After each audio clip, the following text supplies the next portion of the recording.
Okay, we're going to try something different the first of the year here. We're going to come with this big, boisterous intro to what we're going to do. We've got guns and fireworks and lights and lasers and all that, and we're not going to do that. Hi, we're back on the Ultimate Sports Network. It is a new year. It is a new game, but it's the same game, and we're going to do things the same way. Why?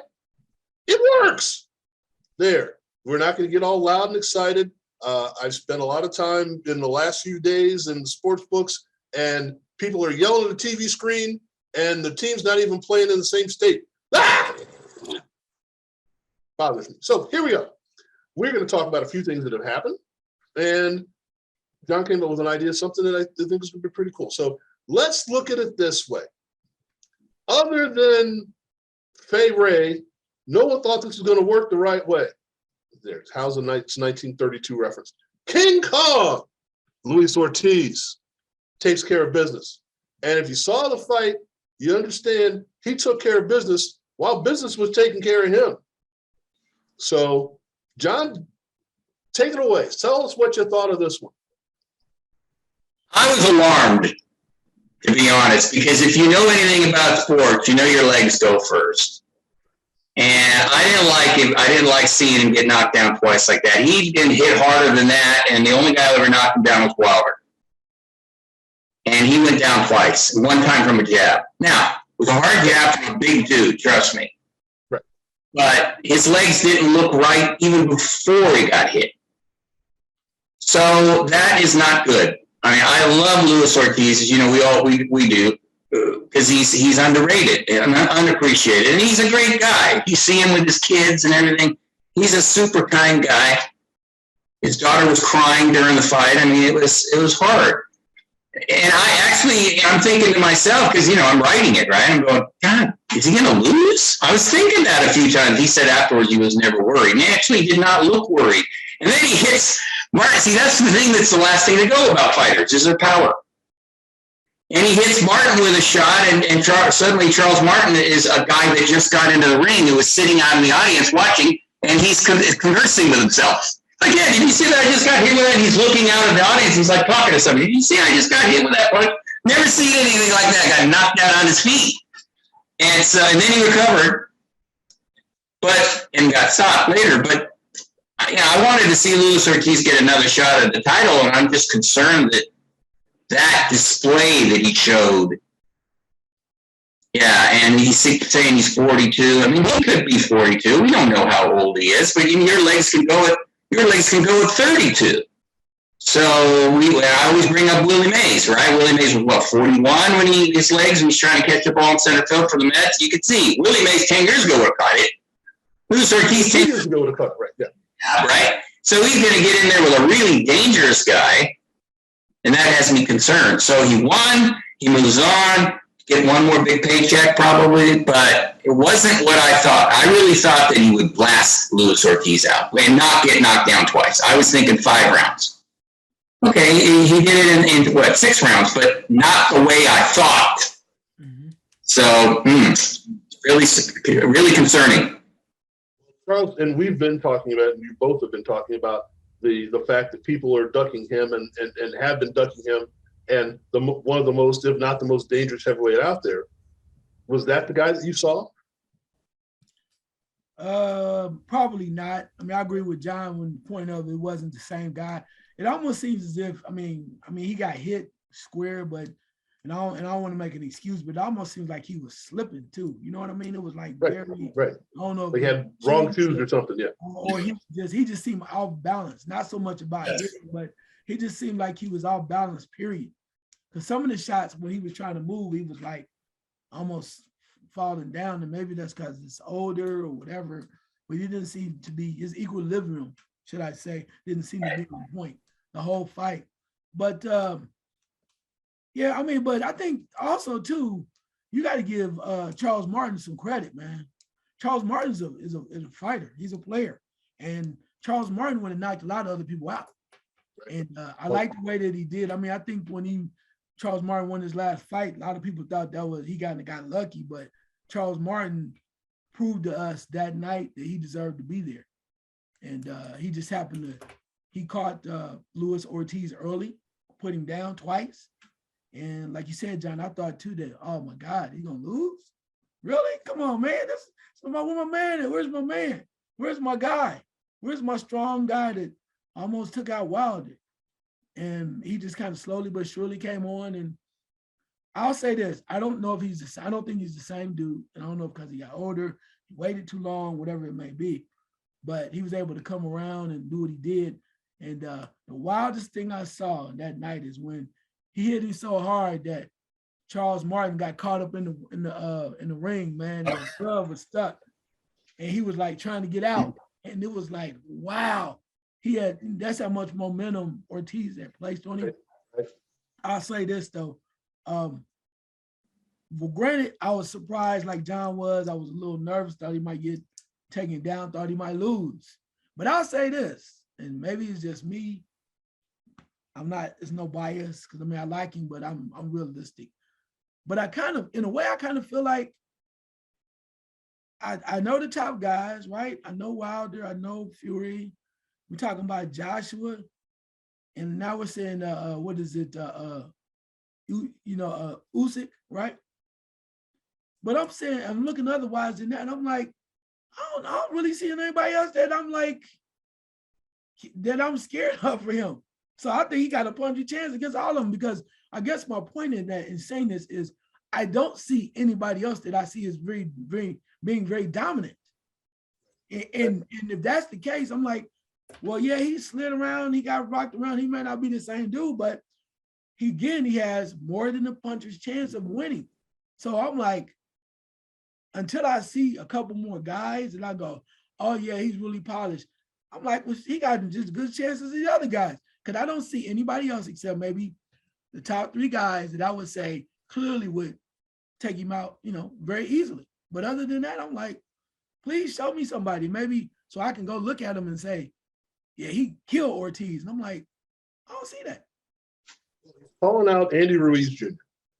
And we know what we think about Andy Ruiz Jr. I mean, solid, nice, but he's not, in my opinion, he's not scaring anybody. Doesn't mean you can't beat them, but he's, you go into the ring going, I got a shot against Andy Ruiz if you're one of the top guys. If you're not one of the top guys, he will beat your butt and take care of business. So, but then that's where we're saying, where are we leveling these guys at? And I think that may not be fight of the year. It may not be heavyweight eliminator, but as boxing fights go, that wouldn't be a bad match. Mm-hmm.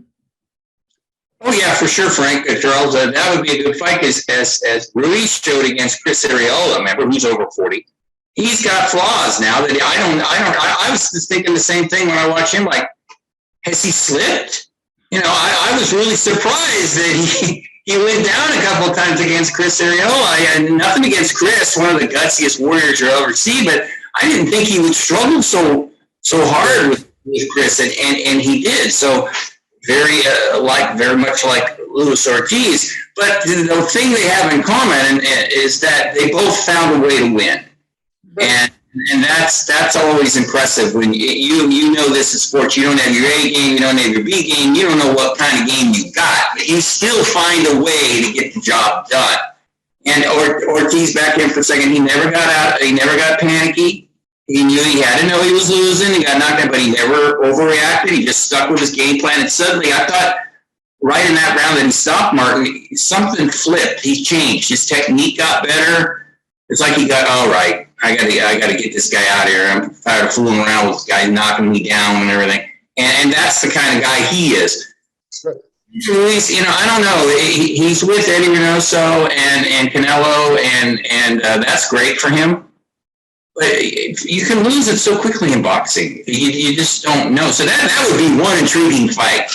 Andy Ruiz, Ortiz. It would be, because Andy Ruiz has very fast hands, and Luis Ortiz now can be hit rather easily. So, but he can also punch, as we were saying. So that would be, he'd have to obviously be better than he was in this fight with Charles Martin. And I'm glad Charles said something about the other Charles, because Charles Martin, he was looking better than I've ever seen him in that fight. He was boxing well, he was moving, he was sticking his jab, he was confident.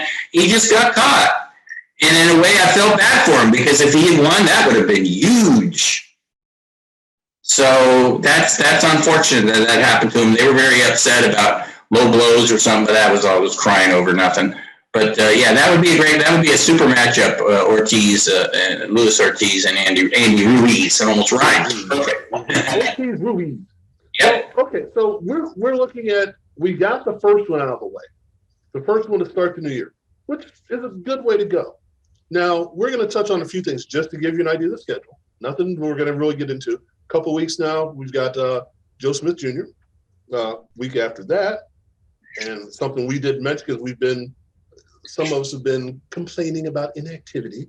Gary Russell Jr. will be back in the ring, and it may not be a great challenge for him, but he's back in the ring. We see Gary Russell Jr. And then we get to Keith Thurman, and we get a few more guys as we're moving along. Leo Santa Cruz, a whole bunch of good fun stuff that's going to be nice to look at. But John had an idea. Since we didn't have anything really to jump at today, and since we are boxing historians, so we call ourselves, we decided we take a look, or he decided, we agreed, take a look. So if it doesn't go well, it's his fault. We decided, what are some of the great boxing stories? Just the things that you go, wow, how did this happen? Or, the underdog or the local boy makes good or whatever. And either they made a movie out of it or they didn't, or just a fight that went away that it shouldn't have went, or various different things. So since it was John's idea and Charles, you done taking notes yet? Yeah, I think I'm done. Thank you. Okay, we're gonna start with Charles. Charles, just one of them off the top of your head that you went, this is a good journalistic story. Is that I go first? You're gonna go first, yeah. All right. I had to say this, and it probably like I've been journalism for a long time, but it was actually my first real professional boxing fight that I got to cover in Las Vegas. And at the time, I didn't think how historical it was and what it meant to me until I really sat back and go, okay, after I've been to so many fights and looked at it. But the fight was Oscar De La Hoya versus Floyd Mayweather. And I didn't really understand it. I'm sitting there going like, first time out in Vegas, as far as covering the fight in the media. And I didn't realize how monumental the fight was. It was a huge fight. A lot of people weren't able to get in. And the significance of watching Floyd Money Mayweather come in with the Mexican sombrero and the colors of Mexico and stuff like that too. And just watching it. And it was just the point of how important it was and how many people that were really proud from the Latino and the Mexican background, right? Really pumping up their guy. And Floyd, it was really Floyd Mayweather's kind of first, show, big the man show, right? Yeah, big on the show, being on that floor, that main floor, going against the great Oscar De La Hoya. And people say he's finally gonna get his money's worth because he does a lot of talking and whatnot. But it was his coming out party in a way, when you think about it, as far as real fights are concerned. And I'm saying, damn, I'm here right at this point where I'm in the mix. I'm here watching this, and this real cool, and watching De La Hoya at the time, who was married, recently had, the baby boy and everything. So I'm watching this all unfold right in front of my eyes. And then there was a twist at the very end. And I didn't think about this before, but there's a twist. After the fight, there's the post-fight conference and everything. And these guys are hugging because they really respect one another, even though they talk about it. But then you think about too, that Oscar De La Hoya's trainer for a long time was Floyd's dad, Floyd Sr. So there was a connection there with possibility whether or not Floyd Sr. would coach against his son, because they were having issues and whatnot, but of course he didn't decide to do that. So all that being put together, but the main thing that really I got out of it was, at that particular time after that fight, Floyd Mayweather Jr. basically said he was retiring. Literally, he says, I'm done. I beat De La Hoya. All I can do, right. And he, for as much as people say he's flamboyant or whatever, he literally said he was done. And you're sitting in the room with, like how it goes for most media, watching to talk to people and whatnot. And Floyd Mayweather stayed in that room for like an hour afterwards, answered everybody's question, because at that point, he considered himself to be done with boxing. And you go back and think about all of the fights afterwards and stuff like that too. But at that point, he said he was going to take care of his family and leave boxing. And for him to do that said a lot. And when I look at that now, as far as that story, I'm sitting there going like, talk about historical. I thought I was right there at his true retirement, but it meant so much. It meant so much more now than I ever thought about it back then. And something that people don't understand, if you've never been in the media center where this happens, is that for the way they have the camera set up, it looks like it's in this great big ballroom with 5,000 people in it. Most of the time, these media conferences are done in a little room, and the stage is just as wide as the camera angle is, and they're propped up on this little thing, and there's usually dirt and trash over here, but that's not on the screen. And then you've got the media that are sitting in these, 12 seats, maybe 2 rows of it.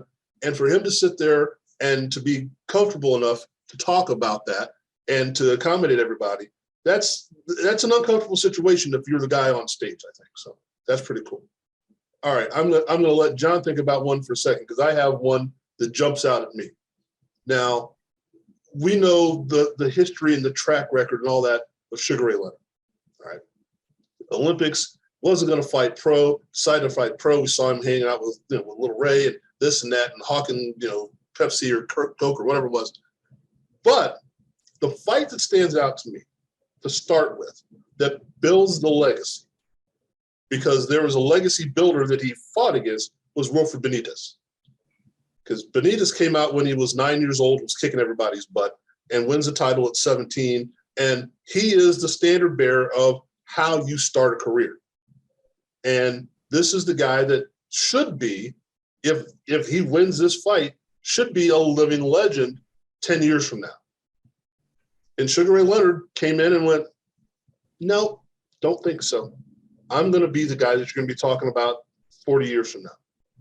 And that kicks off Duran and Hearns and all the things that have happened since then, kicked off because a guy that I'd have to go back and see if he was the underdog, but if he wasn't, it was pretty darn close. And Wilfred Benitez was the champ of champs. I don't think anyone at that time thought that this guy is just solid. And because of the story and because of things we don't give Sugar Ray Leonard credit for, guts, perseverance. Sometimes we just think he's flashy. We forget that he's going to stand there and go to town with you. I think that was very impressive. So that's one of mine. The story of Sugar Ray Leonard getting started. All right, John. Okay, yeah, I'm going to go back way at my next one, but with Charles talking about Floyd and Oscar, I was thinking about when I got into this years ago, and the third fight that I went to, and of course being out here in the Bay Area, was Andre Ward was the man, right? And I love this story because it summed up everything that I thought was going on, even though most people disagree with me, was his fight with Michael Kessler. Now, if people don't remember Michael Kessler, he had only lost to a guy that Charles admires and actually has a poster that he doesn't let anybody see, Joe Calzaghe. So that was his only loss. So still, he never fought anybody, right? Right. And Kessler was highly rated, expected to win the tournament. He was, and I always say this because I love to brag, 28 out of 31 experts picked him to kick Andre Ward's butt. I was one of the 3 who said Andre Ward was going to win, right? I'm not always right, but I was right that time. Just jumping ahead here. But going through the whole process, interviewing Andre Ward, the confidence, the secretiveness when they're training, the paranoia of Virgil Hunter and Andre Ward. Like, is anybody watching this football when they're training? Who's that? You walk in and all eyes would go to you. You can tell you how important it was. And then going to the weigh-in in Oakland and standing there with all these Swedish boxing fans who love Kessler, and they're all full of confidence, and Andre Ward is standing there getting on the scale. And he's going to knock you out, gold medalist, first round. Andre can give a mean look just about better than anybody. He just looked over at him. And I thought to myself, you guys, I was just as confident as they were, even though I was writing about it, that Andre Ward was going to do a number on Michael Kessler. And then the whole process, I'll never forget walking up the runway to the Coliseum, and I could hear Aretha Franklin in the background. And it's like, this is the coolest, because I'd always get there really early because I want to soak everything in. And then, of course, the fight, and I've got those same Swedish guys sitting in front of me. And they're all confident till about round 2.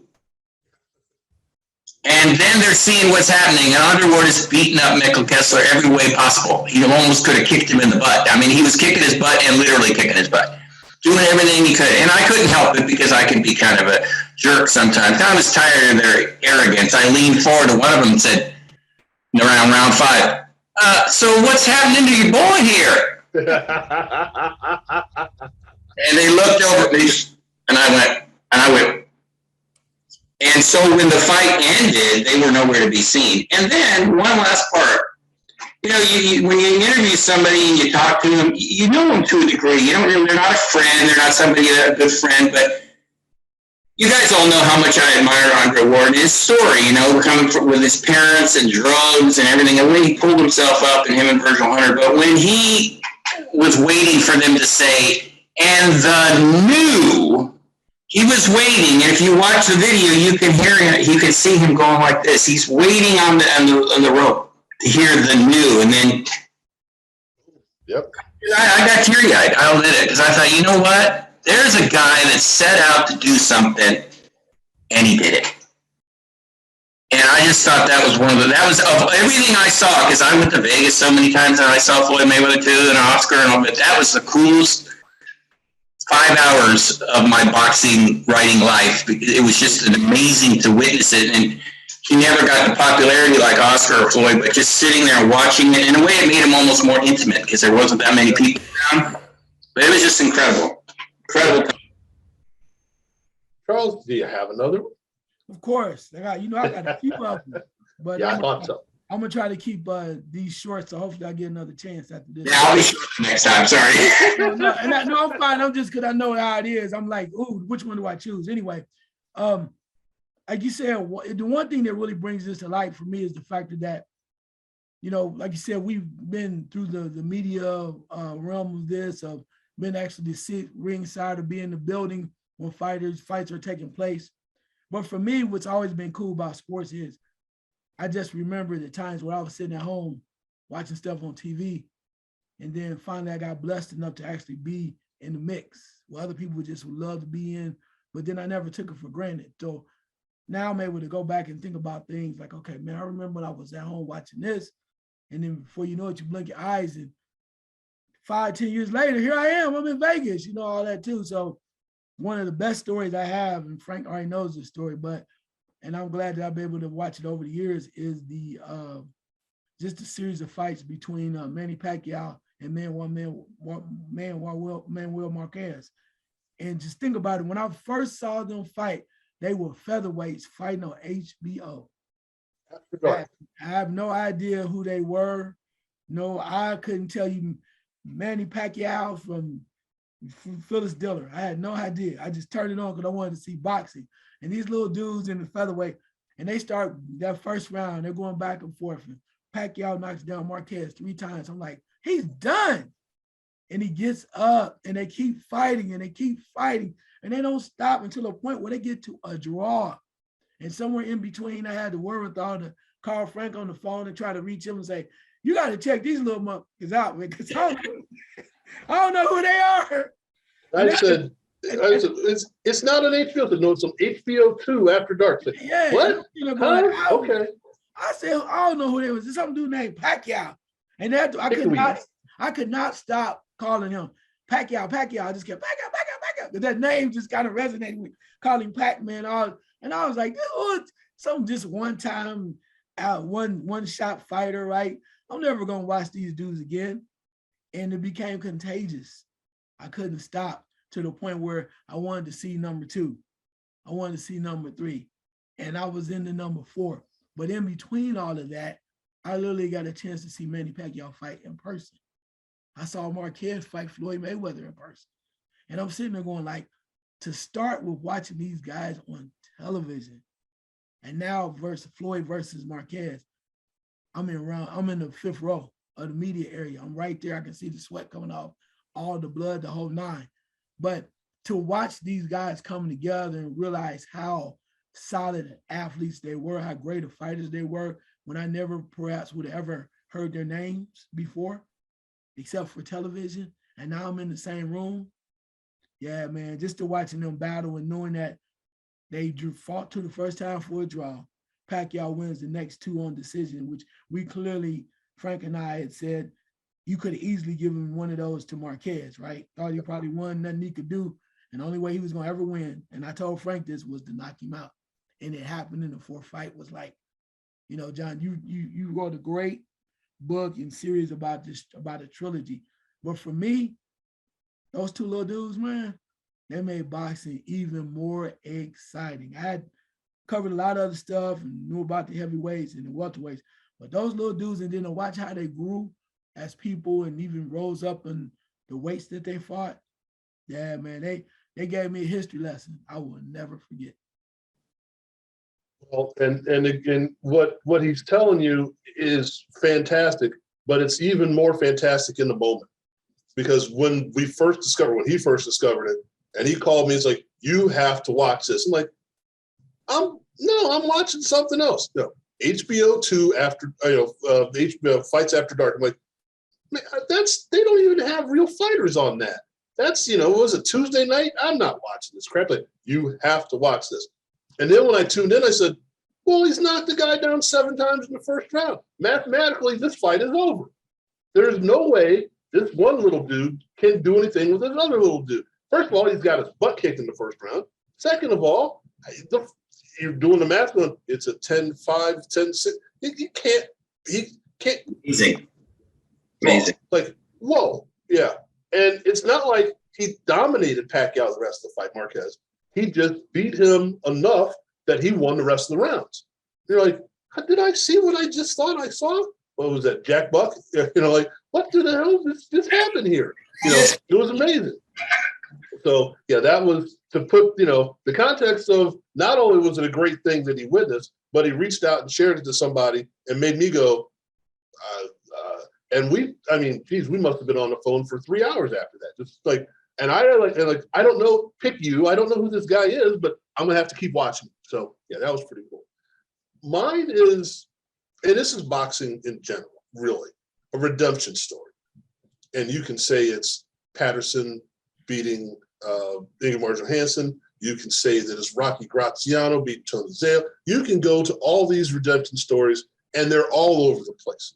And that's the great thing about boxing, because it's mano a mano. And you can get the demon off your back because the demon's right there in front of you. But this one's a little different. And I think it's very impressive because we have an Olympic gold medalist, heavyweight gold medalist, who goes from being the gold, waving the flag in the ring and everybody loving him, to being a bad guy, beating the ever-loving crap out of Joe Frazier, thud, thud, thud, and then being, I don't know if being cast as the villain against Muhammad Ali, and Muhammad Ali doing the unthinkable and destroying George Foreman. And then what we forget is George Foreman fought a little bit after that. But then, and I'm going to get my Jimmy's mixed up. Was it Jimmy Ellis or Jimmy Young? I'm going to forget. Jimmy Young. Jimmy Young, okay. Jimmy Young, and he's like, this is it. I don't do this anymore. That's it. I'm going back to Houston. I'm going to do nothing, and this is it.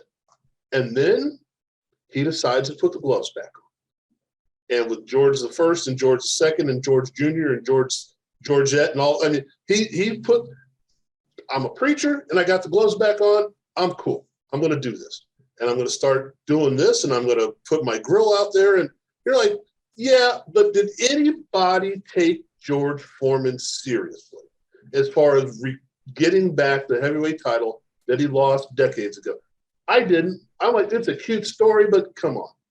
Now, you can say, well, was Michael Moore really the heavyweight champion of the world at that time? It wasn't like it was the great era where it should have been somebody else. Okay, granted. But still, Michael Moore was heavyweight champion of the world. Okay. That fight, I'm like, and I'm not afraid for George Foreman like some people were. I just don't think he's got a chance to win. That big head and that big body, you're not going to hurt him. he's going to have to hurt himself. Like we said with Ortiz earlier in the show.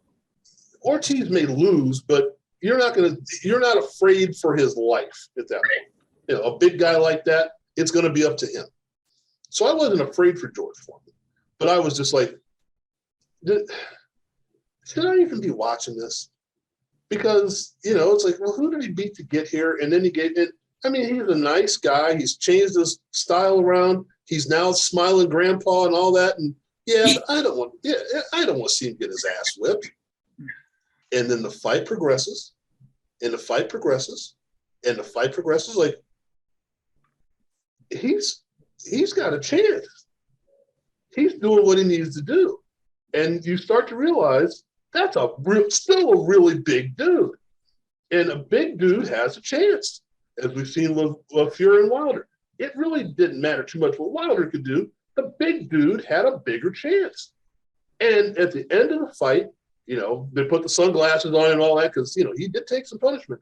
You're thinking, George Foreman just became heavyweight champion of the world again. Huh? Now, you can get into all of the messages that it sends to the world and the people and all that and everything. But the one thing is, and take all the fluff out of it, if you set your mind to do something, you got the skill and the talent to do it. It can be done. Not always works out in your favor, but if you've done it before, you know you can do it again. Doesn't mean you will, but you can make the chance. You can make the effort. You can do what you can do, what you can control, and do what has to be done. So mine is George Foreman regaining the heavyweight championship of the world, because that's one of those, even if it was happening, I didn't think it was going to happen. Yeah. Very good.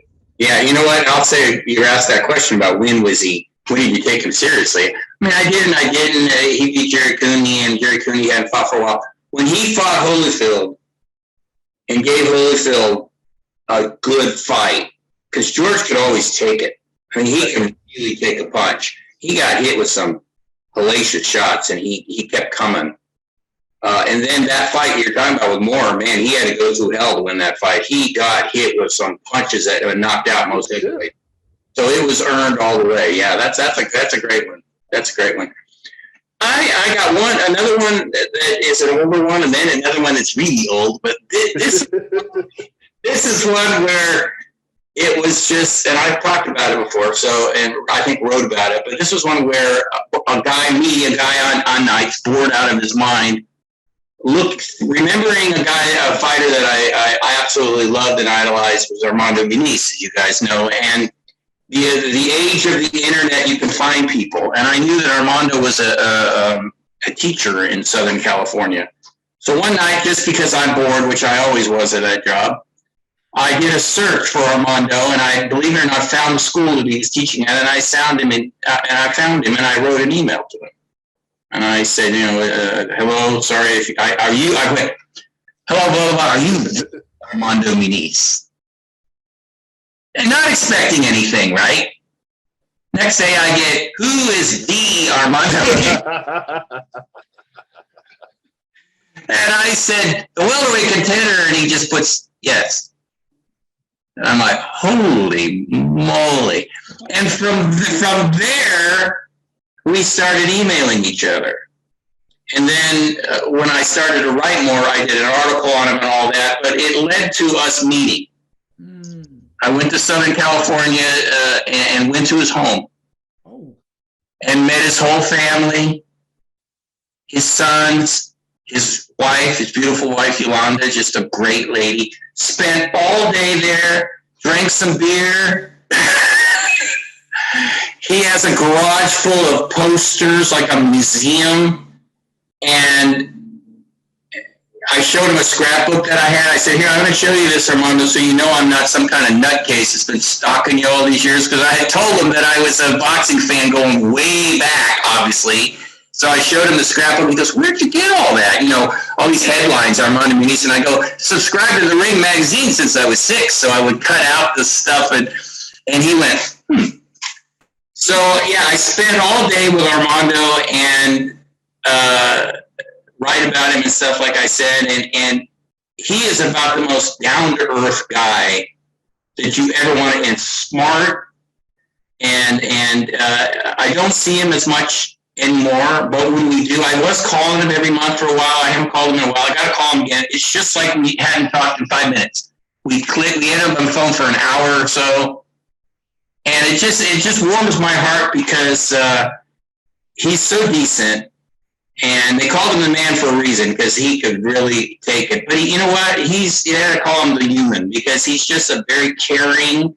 He's a really good father. He's a really good husband, and just one of those guys that line, a credit to whatever, a credit to the human race, whatever you want to say. That's what Armando Muniz is, and that is just, I get chills thinking about it, because that was just take a shot, send an email to a guy. If he answers, fine. If he doesn't, you're like, oh well. And he did, and here we are. Cool. Good. Wow, I'm kind of torn on that one, because now I'm like, How do you follow that one, right? yeah, I really want to do my Buster Douglas story, but that might be for a different time.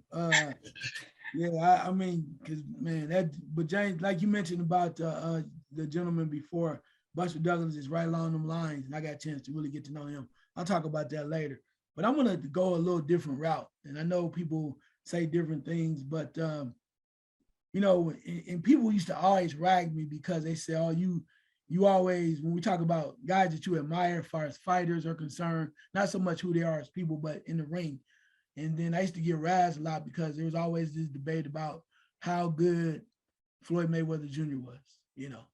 How good was he, you know, after he continued to grow as a person and as a boxer, where he went from junior to money.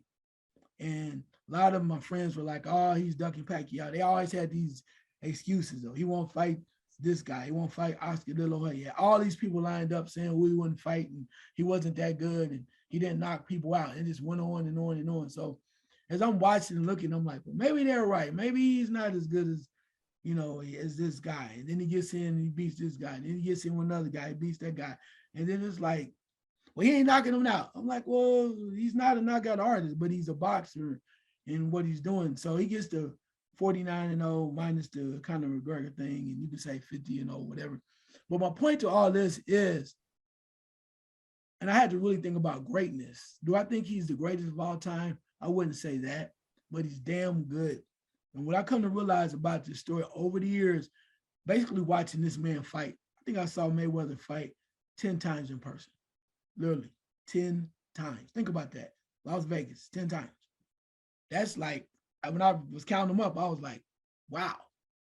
I mean, one of the greatest of all times. I got a front row seat or whatever, balcony seat, whatever hell you want to call it. I was in the mix watching this man go to work 10 times in person. And what I come to realize and understand, for me, why I consider him one of the best is because of the fact that he went into the ring, as I mentioned to you guys earlier, against one of the legends in Olympic history, and then also boxing, and as a great promoter, Oscar De La Hoya. And what did he do? When you go back, people go, oh, it was a split decision. No, sir. Go back and watch the fight. The guy, Oscar De La Hoya, was holding him, you know, just, you know, punching. But he made him look ordinary. You know, then we go on and on. Then we look at Shane Mosley. I was in the building for that. Shane Mosley catches him. You know, almost like knocks him down. Oh! Makes him look ordinary afterwards. What's his behind? Ricky Hatton, supposed to come over here from over, tough guy, makes him look ordinary. Juan Manuel Marquez, who I mentioned earlier, who I really admire and is a hell of a boxer, made him look so ordinary that normally fighters after a fight consider a rematch. You never ever heard Marquez ever discuss that. He never even mentioned that word. Never ever, it never came out of his mouth. I don't want it, I don't need it, I'm good. And when they asked him who was going to win between Mayweather and Pacquiao, he clearly said it's Mayweather all day. And watching that fight, and he made him look ordinary. Miguel Cotto changed the way that he fought and really banged with Miguel Cotto. Then he switched to become boxer, 10th, 11th round, and almost knocked him out. Then when the great Manny Pacquiao fought him, and he was old, he had a bad shoulder, but he still was coming in for blood. Nothing he could do, made him look ordinary. And last but not least, a young, prime, spry, maybe a little bit inexperienced, a little wet behind the ears, Canelo Alvarez, and who is going on to become the face of boxing, made him look very, very ordinary. And the reason why I consider Floyd Mayweather to be one of the greatest boxers of all time is because that's what he does. He makes the great fighters look ordinary. Not because, oh, well, he caught a guy or whatever, he boxed and he was real close. No. He takes the great and he makes them look ordinary. You fight my fight with the shoulder roll, with the arms where I'm hitting you with my elbow, making you throw punches at my elbow and retaliating right back. Pop, pop, pop. That's what it's called discipline. It's called discipline. That's what's called training. That's what's called being great at what you do. Love him or hate him, outside the ring, pompous, arrogant, asshole, whatever you want to call him. Inside the ring, dude's one of the greatest of all time because he makes everybody look ordinary. And remember, last but not least, he's no longer a boxer, ladies and gentlemen. He's an entertainer. And he will keep taking your money and entertaining you, giving you half-ass experiences and performances if you allow him to do that.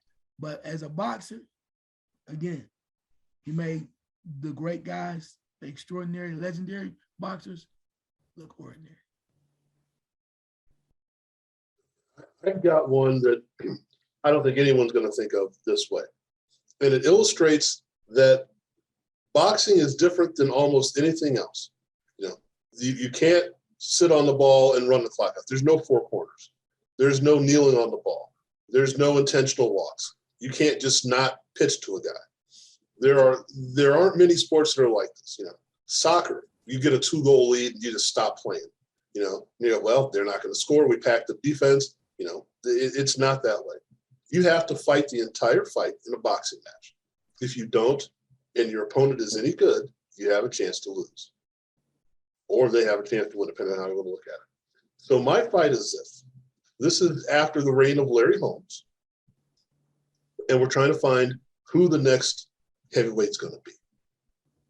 And there's a guy that has Larry Holmes' qualities, you know, tall guy, good jab, you know, maybe not the toughest guy, but he looks the part. This is what our heavyweights look like now. He looks the part. And he's fighting against this dude that looks like he's been in the weight room for the last 18 years. Hercules, as they called him. And you're like, well, you know, he can't even move his arm. It's the biceps this big. How's he going to throw a punch? And it's Greg Page. And Greg Page is winning this fight. Doing the things he's supposed to do. Using his jab, using his movement. Being the person that is the next Larry Holmes, if you want to go there. And end of the last round, when the fight, if he could kneel on the ball, he would have. If he could have sat out and ran the four corners, he could have. But somewhere in Mike Weaver's head, he wasn't done. Even though he really hadn't been in the fight that much. Now, it depends on how you want to look at the scoring. But in my opinion, watching the fight, I'm like, why are we still watching this? Let's just get to the end. And at the end, Mike Weaver muscles up, throws a punch. Greg Page is done. And unfortunately, Greg Page had some serious issues after that, not necessarily related to that, but his life took a different turn. But it just illustrates that in this game, in this sport, you got to go to the end. And this is kind of the same thing that Charles said about the Pacquiao Marquez fight. Just because it should be over doesn't mean it's over. And we have a lot of controversy sometimes about, you know, should he stop the fight? Should he let the guy go out on the shield? Blah, blah, blah, blah, blah. Should they throw in the towel? I don't know that Mike Weaver's ever hurt enough for that to happen, but he wasn't winning the fight. And yet, he won the fight. So to me, that's what this sport is all about. You have an opportunity because you stepped in the ring. Whether you look like you're going to win or not, everyone has to be on their P's and Q's the entire fight. If you're not, one split second, it can be over with. Even if it is the last split second of the fight. Yeah, and he did that. He did that with John Tate, and he also did that with the Truth, Carl Williams. He was in the first round. He was getting pummeled. Looked like, and he threw one punch. Boom. Yeah, and that's what we became known for, right? So, but yeah, I mean, it's just, to me, you got to bring it. If you don't bring it, you can't sit there and get confident and think, I'm whipping this guy's butt. Ha ha ha ha. Oops. So. Yeah, and a talented piano player, and super nice person. So that was a really good story, Frank. Okay, John, let's bring it home with this round. Okay, I didn't talk about my former story because Frank's was better, but I'm going to go seeing him train for the Muhammad Ali fight was incredible. He's considering I was a Muhammad Ali fan, and he was knocking out his sparring partners. It's like, oh, jeez. And of course, Howard Cosell came out, and it's another story for another day. But I grew up in a household of people that loved boxing. So I picked it up. My grandfather, my dad, and I've written about this in a few more rounds with Jerry Fitch, but on Amazon. There's a plug, Frank. But and Ultimate Sports Network. But there was one guy that I really, really was intrigued by when I was a youngster. And it wasn't the man that my dad loved so much, who was Joe Louis. It was a man that came before Joe Louis by the name of Jack Johnson. Because people have opinions about Jack Johnson, that's fine. Bottom line was immediate to me that this was a man that wasn't just fighting his opponent. He was fighting almost everybody in the country. And he was going like this to them. So I loved him. I did. I thought he was the coolest guy. And I was fortunate enough when I was about 9 to get a book called The Legendary Champion from my parents. Great book. I have it in the bookshelf over there. And it's the first heavyweight champions. And of course, he's one of them. So later on, when I was older, I was able to go to some of his more famous locations. A few years ago, I went to Colma to see where the Jack Johnson-Stanley Ketchel fight. Of course, it's all gone. We have to have a big imagination. You would see where the ring was. But the biggest place that I went, the most important, was Reno. And that was the first fight of the century, so-called, against Johnson and James J. Jeffries, the undefeated former heavyweight champion. Knocked that smile right off Jack Johnson's face. And the thing is people, I don't think people get it. This isn't 10 years ago. This is over 100 years ago, this guy. And the things that people wrote about African-American boxers, they weren't human. And here's this guy beating up all these white guys. I mean, it's incredible. So I had to see where that all went down. And it's right. It's 4 blocks from downtown Reno, and it's a lumber yard, but it made no difference.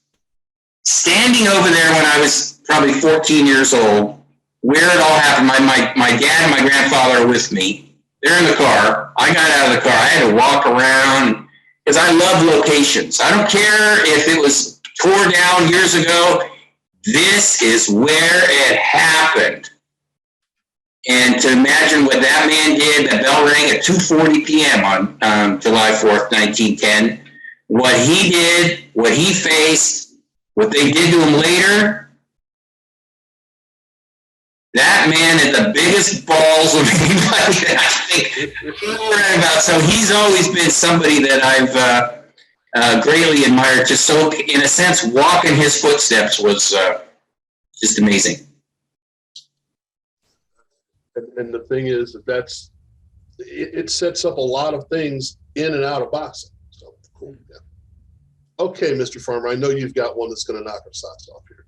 I don't know about all that. Like I said, I'm not going to do the Buster Douglas thing. That's for another day. Maybe that's my guy. But one guy that I talked about, and I've talked about him before, but then as I thought more and more about it, he just is so unrightfully underappreciated. And I'm gonna throw it right out there, Jerry Cory. You know, and Jerry Cory is a white guy, and I'm just nothing to do with race, but I'm gonna keep this 100 with y'all. Back in the 70s, when late 60s, particularly 70s, when I started watching boxing, everything was about black men. Black men dominated sports as far as they dominated boxing, particularly the boxing, heavyweight boxing. John talked about that from the standpoint of Muhammad Ali, Joe Frazier, Ken Norton, Jimmy Ellis, Jimmy Young, Foreman, so many. I mean, hell, let's all Norton, all over, and whatever you want to do. Everything you turn around, you watch, particularly with the successful ones, you go, even to the point of a Floyd Patterson. At that point, you saw mostly, if not all, black men. You saw white guys getting in there and they fighting. You know, okay, he just set up to move on to the next guy, right? Another Patsy. You know how that goes, and that's what they were saying. But this gentleman here, Jerry Cory, came from a boxing family, and Jerry Cory wasn't the biggest dude in the world, but he was a tough, hardcore guy with the round head, and he came in there and just fought his behind off. And as I continue to get older and really start looking at the history of boxing, I started coming back and looking at it and going, well, everybody called him was a patsy, you know, okay, he fought Ali, he fought Frazier, he's just a tune-up, whatever. But when you really look at his record and you really look at what he had done, you realize something about Jerry Cory. He was a gamer, tough as nails, a unique, you can even call him a minority, because he's really the only white guy fighting that of substance that was fighting against all these brothers that could really bring it. And most importantly was, when you think about it from this standpoint, he was a trooper and he still got the job done. Jerry Cory only lost 9 fights. The last one you don't really count because he probably had half his brain was gone and put him in there so he could win money. You know, but when you think about it from the standpoint, from the numerical standpoint, Jerry Cory was 17-0 before he lost the fight. He ended up being 26-2, right? He ended up being 53-9-4, and 9 losses in one of the most competitive, most compelling heavyweight divisions in the history of boxing. When you have guys like Muhammad Ali taking 1, 2, 3 losses, no big deal. Every time Jerry Cory lost, he got back up and kept coming. So when you look at his record, you say, okay, who did he lose to? He lost to Jimmy Ellis, okay? Lost to Ali twice, lost to Frazier twice, lost to Ken Norton. Again, you do the math right there. 4, 5, 6 losses. Ken Norton, Frazier twice, Ellis, and Ali, 6 losses. If he was fighting today, man, you talk about a champion. Hell, I ain't saying he would be undisputed, but he damn sure would have 1 or 2 of those belts because he was that tough. He was that good. You know what Jerry Cory's problem was? Don't be cynical. No, he wasn't, because he was white. Had nothing to do with that. Jerry Cory's problem was he came in at the wrong time as a fighter. If he would have come in at any other time, at some point, he would have found his way to be a heavyweight champion of the world, which he was deserving of. They say some people come at the right time, wrong time. He deserved that. And what really saddens me more than anything is the fact that what he had to endure at the end, because he didn't have money. He was fighting for scraps, and they took advantage of him like they've done so many other boxers. But I'll say it to you, if nobody else will ever say it, damn it, he was a champion. He was really a champion. It just, unfortunately, things didn't work out his way, but it wasn't because he wasn't good enough. And he paid the price for all that punishment. He only was 53 when he passed away. It was terrible. Well, I'm going to close the show with this. And it's the idea that boxing gives you maybe second chance, 8th chance, whatever, but a chance. And you can go to Rocky Graziano, you know, somebody up there likes me, Sonny Liston. You know, there are any number of people that have been in trouble that have got a Diego Corrales, that have been able to get their life straightened away. Now, it may not be a bad example because he didn't get to finish the job. I go with Bernard Hopkins. And when we see the early Bernard Hopkins on HBO, and, you know, here he was in prison, he got out of prison, he did this and all that. Bernard Hopkins became a player in the world because of boxing. He gets out of prison, learned to box in prison, became a pretty good fighter who became a great fighter. And he's able to now be it depends on how you want to look at this, a great businessman. Now, you can decide on which side of that you want. I really don't care. But when fights are being determined, it kind of goes through Bernard Hopkins and other people. But he has a part of this. And the fact that most people would consider his life to be over, relatively young. He's now not relatively young, but he's even though he fought until he wasn't young anymore, he's now someone who's been able to make that, again, it's a redemption story, but in a different way. He's now a respected businessman. Again, depends on how much you want to respect that side of it. But you go from everyone had written you off. And now look at you. You did something positive when there was nothing positive to be seen from where you were. And again, you look at Sonny Liston, you look at several people, and there are a lot of people that weren't able to make it. You can look at Reuben Carter and go, wow, is that he was wrongfully accused and all that? That's another one that I was thinking about. But the idea that just because the bad thing, and maybe the worst thing that could happen to most people, is to have your freedom taken away, or for you to forfeit your freedom, maybe that's a better way of putting it. And to say, I'm not done yet. I haven't finished. My story has yet to have been written the way it should be. Did I screw up? Yeah. Did I get caught? Yeah. Should I be done with life because of this? And I think that it's a microcosm of a lot of things that happen in the world. But I think with Bernard Hopkins, it's like, now, you may not have loved him as a fighter. You might not have loved the style of his fights. But I think you have to admit that he took something that could have been negative, and probably was to him, and turned it around to, I see a way out. Maybe that's the only way he had to get out, but he got out. And I think, especially now in the way we are right now with a lot of things that are happening in the world, we think the worst is the worst. And it may be. But if that's the worst, dig up and make it better. If I would assume that if I had been thrown in prison, I'd have been, well, that's rock bottom, and maybe it gets worse while you're in there. I'm assuming it does. But then you can say, well, there's nowhere else to go but up. So there's a story there of several people, but the one that came to mind was Bernard Hopkins. So we've gotten melancholy, we've gotten happy, we've gotten excited. We've done a lot of things with this one. Folks, here's the idea. This is a sport that does more than just project on a screen. We've talked about some of the characters and some of the things that have happened to them because you're in there by yourself. You've got your trainer, you've got your seconds, you've got your cut man, but you're in there by yourself. You have to do what you have to do. And it pertains to more than just those 12, 15, 7 rounds that you're in the ring.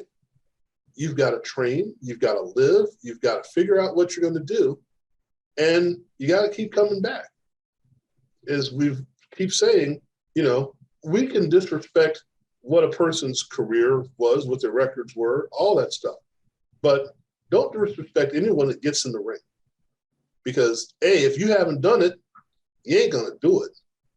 And if you haven't done it, you don't realize how tough it is to have someone else try to hit you in the face and you to focus on hitting them in the face or not getting hit in the face. So if you want to toughen up there, Buttercup, get in the ring. Thank you once again. I think we had a good show this time. I think I appreciate John for having the idea and for Charles for carrying it a step further. This is one of those things where, 20 years from now, go back and look at it. This is a good one. Thank you, gentlemen. We're out of here.